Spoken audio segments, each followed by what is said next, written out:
मेरे साथ 17 साला अब्दुर्रहमान मौजूद है। रमज़ानुल मुबारक में इनके कंधे पे यहाँ पर पेन होती है तो ये डॉक्टर के पास जाते हैं। उसके बाद इनको बताया जाता है कि आपको टीबी है, लेकिन मुख्तलिफ हॉस्पिटलों में फिर ले जाया जाता है, बताया जाता है कि आपको कैंसर हो चुका है। कंधे में दर्द शुरू हुई थी हल्की हल्की। फिर मैंने पापा को बताया कि मुझे इधर पेन होती है। फिर वो पापा डॉक्टर के पास लेके जाके फिर इलाज वगैरह उन्होंने बताया कि ये टेस्ट टूस्ट कराओ। फिर आहिस्ता आहिस्ता पहले उन्होंने टीबी बताया। वो दूसरे हॉस्पिटल पे गए जनरल पे।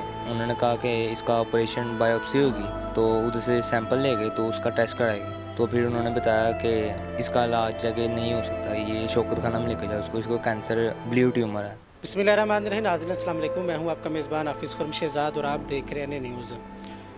नाज़रीन, आज एक बहुत ही इमोशनल स्टोरी के साथ आपकी खिदमत में हाज़िर हुआ हूँ। मेरे साथ 17 साला अब्दुर्रहमान मौजूद है जो मैट्रिक के स्टूडेंट हैं।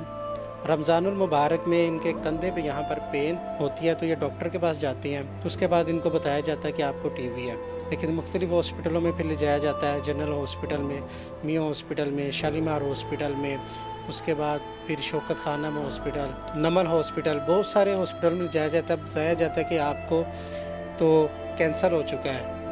इलाज भी किया जाता है, जो सरमाया था इलाज के ऊपर लगा दिया जाता है। उसके बाद सितम ज़रीफ़ी ये कि इनको बताया जाता है कि आपका इलाज पाकिस्तान में मुमकिन नहीं है। वो जो छोटा सा ज़ख़म था अब वो बहुत सारे बड़े ज़ख़म में तब्दील हो चुका है। मेरे साथ अब्दुर्रहमान के जो वालिद साहब हैं, हमजा साहब, वो भी मौजूद हैं जो गाने बनाने का काम करते हैं। उनके मुताबिक घर का जितना सरमाया था वो अपने जवान बेटे के इलाज पर लगा चुके। आज भी इन्होंने डॉक्टर के पास जाना था, मेडिसिन थी, उस मेडिसिन का ख़र्चा आज तकरीबन 6 से 7 हज़ार रुपया था, जो ना होने की वजह से ये डॉक्टर के पास आज जा नहीं सके। अब्दुर्रहमान 17 साला आज किस कुर्ब से गुज़र रहा है, आइए ये इनकी ज़बानी सुनते हैं। अब्दुर्रहमान, सबसे पहले अल्लाह आपको सेहत तंदुरुस्ती दे। मुझे ये बताइएगा, रमज़ानुल मुबारक में बिल्कुल ठीक थे आप? जी बिल्कुल ठीक। हाँ जी। कैसे पेन हुई आपको पता चला? बस कंधे में दर्द शुरू हुई थी हल्की हल्की। फिर मैंने पापा को बताया कि मुझे इधर पेन होती है। फिर वो पापा डॉक्टर के पास लेके जाके फिर इलाज वगैरह उन्होंने बताया कि ये टेस्ट टूस्ट कराओ। फिर आहिस्ता आहिस्ता पहले उन्होंने टीबी बताया। फिर वो दूसरे हॉस्पिटल पे गए जनरल पे। उन्होंने कहा कि इसका ऑपरेशन बायोप्सी होगी, तो उधर से सैंपल ले गए तो उसका टेस्ट कराएंगे। तो फिर उन्होंने बताया कि इधर इसका इलाज जगह नहीं हो सकता, ये शौकत खाना में लेके जाओ उसको, इसको कैंसर ब्लू ट्यूमर है। अच्छा, जब आपको ये बताया कि आपको कैंसर है तो क्या आपके दिल पे गुजरी? ये बस मुझे मुझे उम्मीद नहीं थी कि ये होगा, लेकिन मैं बिल्कुल ठीक था रोज़े से पहले। तो उन्होंने बताया कि कैंसर है। आगे पढ़ना चाहते हैं? जी इंशाल्लाह। अच्छा, मुझे ये बताइएगा, बच्चा तो चले इस कर्ब से गुजर है, किस किस हॉस्पिटल में आप लेकर गए हैं, टीबी से लेकर कैंसर तक की जो दास्तान है ज़रा बताइएगा। यहाँ से पहले फर्स्ट टाइम हम तो यहाँ पर हमारे नज़दीक शालीमार प्राइवेट हॉस्पिटल है, ये जो कि शालीमार रकम में वाक़ है। वहाँ से हमने एक्सरे उतरवाए।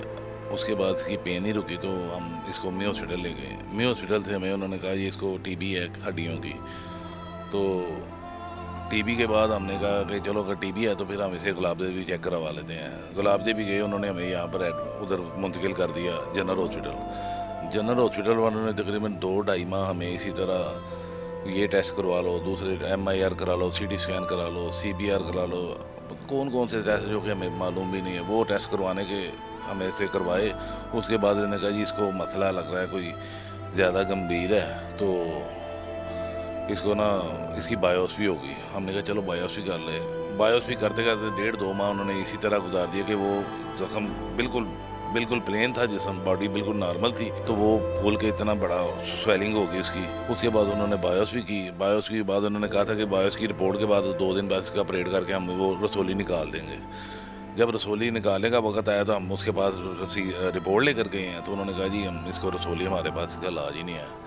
उसके बाद हमें इन्होंने कहा कि जी आप इसको अनमोल ले जाइए या कैंसर शौकत खानम। हम शौकत खानम 3-4 दफ़ा गए हैं। शौकत खानम वालों ने हमसे मांगी वो DVD मांगी CT स्कैन की, वो दी हमने उसको, वो भी एमरजेंसी दोबारा करवाई।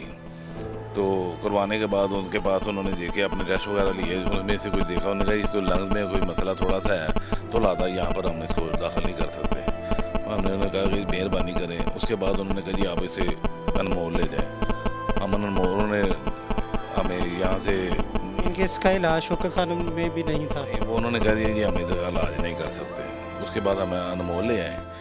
अनमोल वालों के बाद उन्होंने भी इसी तरह हमें गुमराह किया, डराया कि ये हो जाएगा, वो हो जाएगा। उसके बाद हम इधर आ गए न्यू हॉस्पिटल से भी इसी तरह मसला मसाइल बनते रहे।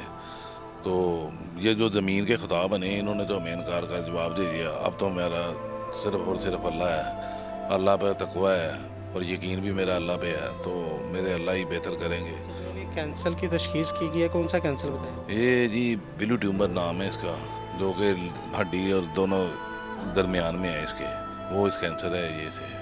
वो तकरीबन ज़्यादातर कहते हैं कि भी नौजवान लड़कों में से सिर्फ होता भी ये लड़कों को ही है।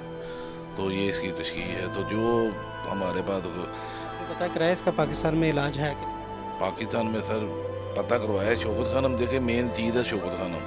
अब शौकत खानम वालों ने हमें जो मतलब कह दिया कि नहीं हो सकता। तो है सब कुछ है इनके पास, लेकिन वो शौकत खानम वालों ने तो हमें इसीलिए ला किया ना कि भी पैसे नहीं थे हमारे पास। वो अमाउंट जो वो उन्होंने देख लेते हैं इंसान का हालात वगैरह देख लेते हैं। वो तो फ्री इलाज करते हैं। सर कोई फ्री वगैरह नहीं। वहाँ पर अनमोल हॉस्पिटल गया तो मैंने सिर्फ क्लिनिक का टोकन लिया था। वो 600 रुपये का टोकन था, सिर्फ मिलने का, सिर्फ डॉक्टर से रब्ता करने तक, उसके दरवाजे तक पहुँचने तक 600 रुपये का टोकन वो देते हैं अनमोल वाले। तो ये तो साल है।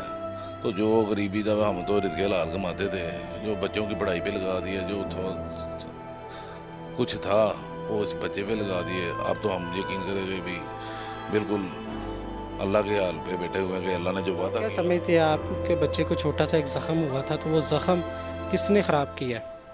तो बात यह है कि भी ये जो ज़्यादा असल गफलत में देखा कि ये जनरल हॉस्पिटल वाले ना, इन्होंने की गफलत के ज़्यादा हुआ है। क्योंकि अगर ये गफलत ना करते तो अगर जब छोटी सी रसोली थी अंदर थी, उस वक्त तो बाहर शो भी नहीं हुई थी, उसी वक्त सब कुछ कर सकते थे। लेकिन उन्होंने इस तरह शो, वो तो इस तरह इंसान को समझते हैं जैसे भेड़ बकरियां नहीं होती, उससे भी बल्कि भेड़ बकरियों में तो फिर भी जान होती ना। ये तो जिस तरह के ज़मीन कोई मोटरसाइकिल के पुर्जे वगैरह है ना, इस तरह ये लोग समझते हैं। आपको क्या बताया गया इसका इलाज बाहर किस मुल्क में है और कितना अखराजात है? सर इसका इलाज जो है ना, यहाँ पर स्विट्ज़रलैंड में भी है, अमेरिका में भी है, बाहर यूरोप कंट्री में है और इंडिया में भी है इसका इलाज। और सिर्फ पाकिस्तान एक बाहर है जहाँ पर हम इस बैठे हुए हैं, बेआसरा होकर बैठे हैं। और वो सिर्फ इसीलिए कि भी कुछ माली हालात की वजह से बैठे हुए हैं। पहले था हमारा जो था हमारे पास, जो वो खर्च वगैरह अखराजात जो थे ख़त्म हो गए। रिज़्क़े हलाल में तो इतना ही कमाया जाता जितना काम कर रहे हैं। फिर मान मुझे बताइएगा, अब आपका ये बाजू बिल्कुल काम नहीं कर रहा? नहीं, बिल्कुल नहीं कर रहा। बस ये हाथ ऐसे ऐसे जगह मुंह ये होता है बस। और ये कोशिश करते हो आप इसको लाने की? हाँ, मैं जगह कभी कभी ये उतार के ना ऐसे सीधा करने की कोशिश करता हूँ, तो ये इसकी वजह से ना बहुत पेन होती है ये इधर सारी जगह। तब मेरी तो अपील है, घूमते पाकिस्तान से अपील है कि मेहरबानी करके मेरे बच्चे का इलाज करवाया जाए। बस यही हमारी अपील है, हमारे और कुछ नहीं चाहिए। मेरे बच्चे का इलाज हो, ये जो मेडिसिन के अखराजात है वो पूरे हो जाएँ। मैं एक सिंपल सा शहरी हूँ, मेरे पास इतने अखराजात नहीं हैं। जो मेरी जो बेटी है औलाद है, मेरे 5 बच्चे हैं टोटल, तो 5 के 5 ही पढ़ते हैं और सब इसी वक्त इस परेशानी की वजह से वो भी पढ़ने से भी कासर हैं। घर में बैठी हुई हैं बच्चियाँ भी, आगे उनके FA के पेपर हुए हैं, वो भी बैठी हुई हैं। तो घर में बिल्कुल अब तो फाका हो गए हैं। तो परेशान है। कोई खुदा का नेक बंदा जो भी कोई हेल्प ली, अल्लाह को जिसने करना है तो वो तो अल्लाह को राज़ी करने के लिए और अपने लिए करना है, तो उसका हमारे पर ये एहसान होगा। मेहरबानी करें कि हमारी हेल्प की जाए। जी नाज़रीन, आपने अमजद साहब की गुफ्तगू सुनी। अब्दुर्रहमान के इलाज के लिए वो आला हुकाम से अपील कर रहे थे। ये तमाम टेस्ट रिपोर्टें आप देख सकते हैं कि इन्होंने पाकिस्तान में कोई भी ऐसा हॉस्पिटल नहीं छोड़ा जहाँ पर कैंसर का इलाज ना हो सके। आज जो अब्दुर्रहमान है किसी मसीहा का मुंतज़िर है। स्क्रीन पे एक नंबर चल रहा है जिसको आप डायल करेंगे तो डायरेक्ट अमजद साहब के आपका रब्ता होगा। तो कोई अल्लाह का नेक बंदा, कोई ओवरसीज़ इनकी मदद करना चाहे तो ये प्लेटफार्म हाजिर है। इसी के साथ अपने मेज़बान हाफिज़ खुर्रम शेहज़ाद को दीजिए इजाज़त। अल्लाह ने के बान।